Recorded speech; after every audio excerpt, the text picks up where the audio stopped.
conquering cancer? Didn't I know that they were conquering polio? Didn't I know that men were becoming brothers? Didn't I know that there were hospitals everywhere, that we were taking care of the insane? Didn't I know that we had children's asylums where children went and were cared for?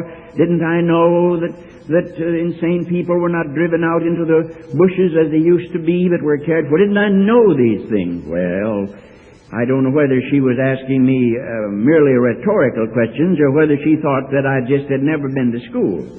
But I did know those things, but I still believe in the basic badness of the human race. I do know those things, but I believe in the basic evil of the human race. I came up from New York Friday night, and sitting to my left was a man who told me, that a middle-aged man who said he'd been 30 years a newspaper editor in the city in Canada. And when you're up against a man like that, you're careful what you say. But pretty soon I forgot that I was talking to a man that knew the world pretty well, and we got to discussing politics and communism and religion. And I told him that he was very much distressed. He's a very fine gentleman. He was very much distressed over world conditions, particularly over the breakdown of the home.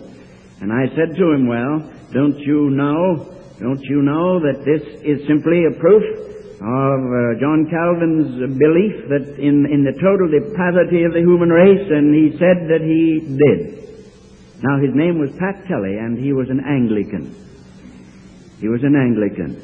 And I believe, he said, if I recall, that he was the chairman of the Red Cross, either Red Cross or Heart or Cancer Society of Canada. Anyway, he believed in that. And he said, I hope you won't think that I'm too pessimistic. And I said, no, I've just written a book that's worse than that. It's just about as bad.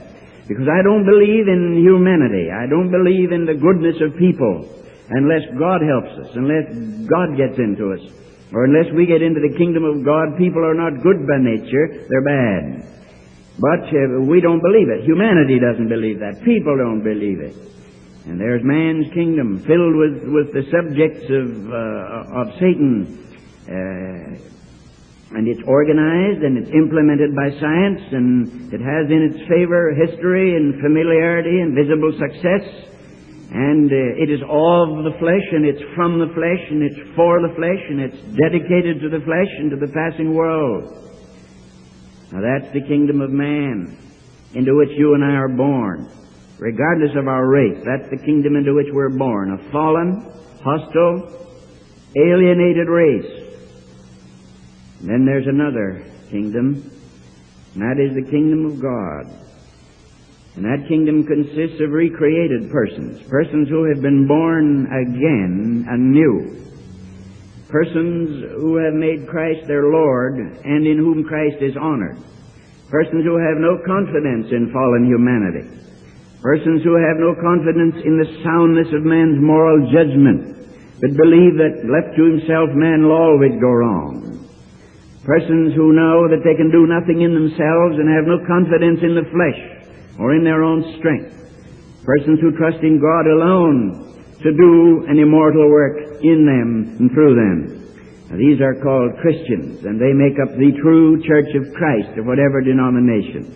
But it's a different kingdom altogether. There's the kingdom of man, and there is the kingdom of God. And those two kingdoms coexist, and sometimes they spill over into each other, as water spills over into the boat and has to be bailed out. They get together. And I suppose there isn't any church anywhere that is totally committed to the kingdom of God to a point where everything is done by God. I suppose there will be a little bit of flesh and a little bit of old Adam and a little bit of the kingdom of this world get into all churches. I've never heard of one that didn't have a little of it.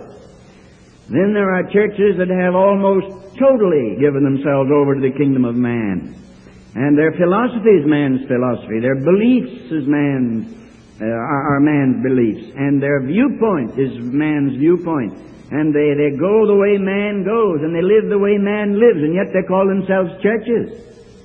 Then there are such churches as this, where an effort at least is made that the majority of what we do should be divine, and the majority should be on the side